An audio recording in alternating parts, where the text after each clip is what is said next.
برکت کا ایک سبب جو ہے وہ امانت داری بھی ہے۔ ہم لوگوں کا مزاج یہ بنتا جا رہا ہے کہ ہمارے پاس پیسے آنا چاہیے، ہمارے پاس دولت آنا چاہیے، اینی ہاؤ کیسے بھی آئیں۔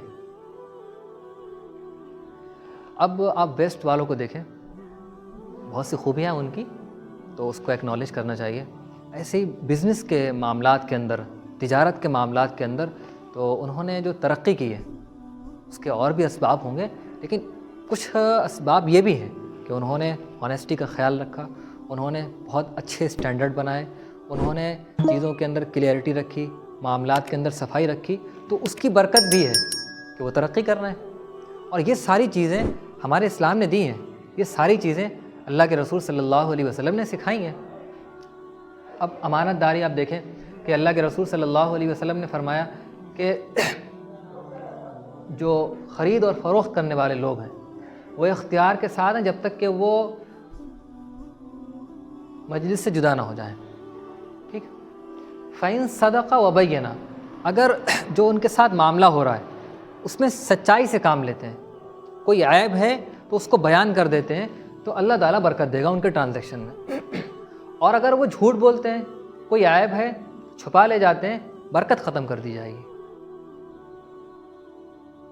تو اب مشکل یہ پیش آ رہی ہے کہ ہم اور آپ جو ہے نا، وہ جو حدیث میں بد دعا دی گئی ہے بالکل اسی طرح کے انسان بنے جا رہے ہیں۔ یعنی اللہ کے رسول صلی اللہ علیہ وسلم نے فرمایا تھا تعیس عبد الدرہم و تعیس عبد الدینار، ہلاکت ہے درہم کے غلام کے لیے اور ہلاکت ہے دینار کے غلام کے لیے، یعنی پیسے کے غلام کے لیے۔ اور پیسے کا غلام وہی ہے جو حلال حرام کا، جائز ناجائز کا، صحیح غلط کا لحاظ نہیں کر رہا ہے۔ لیکن اگر ہم لحاظ کریں تو آپ دیکھیں اللہ کے رسول صلی اللہ علیہ وسلم نے یہ بھی فرمایا کہ نعم المال الصالح للمرء الصالح، کہ کیا ہی اچھا ہے اچھا مال، یعنی جائز طریقے سے، حلال طریقے سے کمایا ہوا مال اچھے آدمی کے ہاتھ میں۔ حضور نے کہا مال اچھا ہے، اور اگر اچھے آدمی کے ہاتھ میں پہنچ جائے تو اور اچھا ہے، کیونکہ ظاہر ہے جب اچھے آدمی کے ہاتھ میں مال ہوگا تو پھر اس سے خیر وجود میں آئے گی، اچھے آدمی کے ہاتھ میں مال ہوگا تو اس سے بھلائیاں وجود میں آئیں گی، اور اگر یہی مال خراب آدمی کے ہاتھ میں پہنچائے گا تو شر وجود میں آئے گا۔ تو اس کا ہمیں خیال رکھنا ہے۔ امانت داری کا، امانت داری جو ہے وہ برکت کا بہت بڑا ذریعہ ہے، سبب ہے۔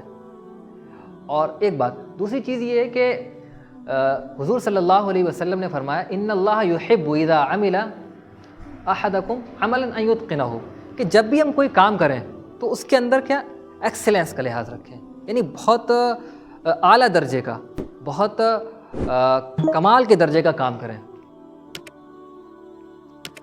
اللہ کے رسول صلی اللہ علیہ وسلم نے فرمایا ان اللہ فرض الاحسان فی کل شیء، اس طریقے کے الفاظ ہیں کہ اللہ تعالیٰ نے ہر چیز میں یہ لازم قرار دیا ہے کہ ہم اس میں احسان کا خیال رکھیں، یعنی اس کو ایکسلنس کے ساتھ، اس کو پرفیکٹ طریقے پر انجام دیں۔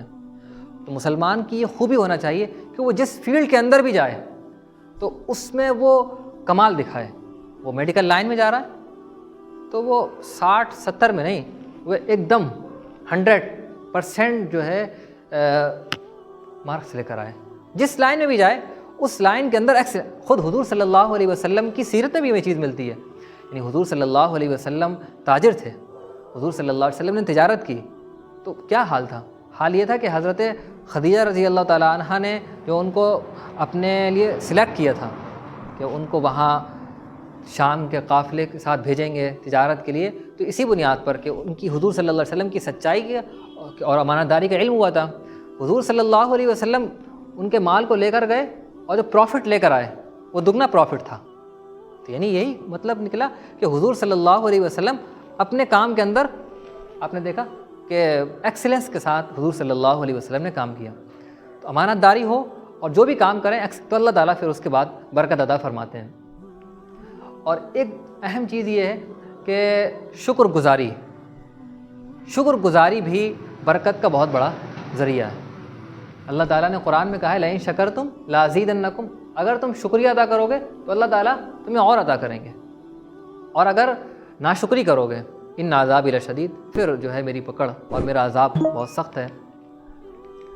اصل میں قرآن میں یہ آیا ہے کہ فَأَمَّا الْإِنسَانُ إِذَا مَا ابْتَلَاهُ رَبُّهُ، کہ انسان کو اللہ تعالیٰ آزماتا ہے، اب آزمانے کے دو طریقے ہوتے ہیں. ایک طریقہ یہ ہوتا ہے کہ اللہ تعالیٰ کبھی تنگ کر دیتا ہے اس کا ہاتھ,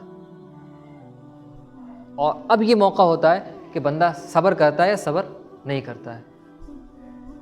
اور کبھی ایسا ہوتا ہے کہ اللہ تعالیٰ اس کو خوب عطا کرتے ہیں, تو اللہ تعالیٰ یہ دیکھ رہے ہوتے ہیں کہ یہ شکر ادا کرتا ہے یا یہ کہ یہ سرکشی کی راہ اپناتا ہے, یا یہ کہ بغاوت کی راہ پر چلتا ہے.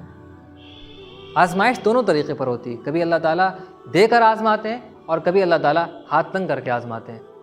اگر ہم اس آزمائش پہ کھرے اتر رہے ہیں تو پھر اللہ تعالیٰ زندگی میں برکت عطا فرماتے ہیں. اللہ کے رسول صلی اللہ علیہ وسلم نے فرمایا اللہ تعالیٰ بندے کو آزماتے بما عطا ہو, جو کچھ عطا کیا, اگر وہ اللہ تعالیٰ کی تقسیم پر راضی ہے, جو کچھ اللہ نے دیا ہے اس پر وہ صبر کرتا ہے, اس پر شکر کرتا ہے, تو اللہ تعالیٰ اس میں برکت دیتے ہیں اور خوب دیتے ہیں. اور اگر جو اللہ تعالیٰ کی تقسیم پر راضی نہیں تو اللہ تعالیٰ پھر اس کے لیے برکت نہیں عطا کرتے ہیں. اللہ کے رسول صلی اللہ علیہ وسلم نے حکیم حزام سے کہا تھا کہ یہ مال بڑی اچھی چیز ہے. فمن اخذہ بسخاوت نفس, جو شخص اس کو حاصل کرے گا لیکن نفس میں لالچ نہ ہو تو اللہ تعالیٰ برکت عطا فرماتے ہیں. ومن اخذہ باشراف نفس, اور جو شخص اس کو حاصل کرے گا کہ اس کے نفس میں لالچ ہوگی تو اللہ تعالیٰ برکت نہیں عطا فرماتے ہیں. اور اس کا حال کیا ہوتا ہے؟ وکان الذی یاکل ولا یشبع, اس کا حال یہ ہوتا ہے کہ کھا رہا ہوتا ہے, یعنی اس شخص کی طرح حال ہوتا ہے جو کھا رہا ہو پیٹ نہیں بھر رہا ہے. تو حرص نہ ہو, لالچ نہ ہو, تو اللہ تعالیٰ اور انسان جو ہے جدوجہد کر کے مال حاصل کرے, اللہ تعالیٰ برکت عطا فرماتے ہیں.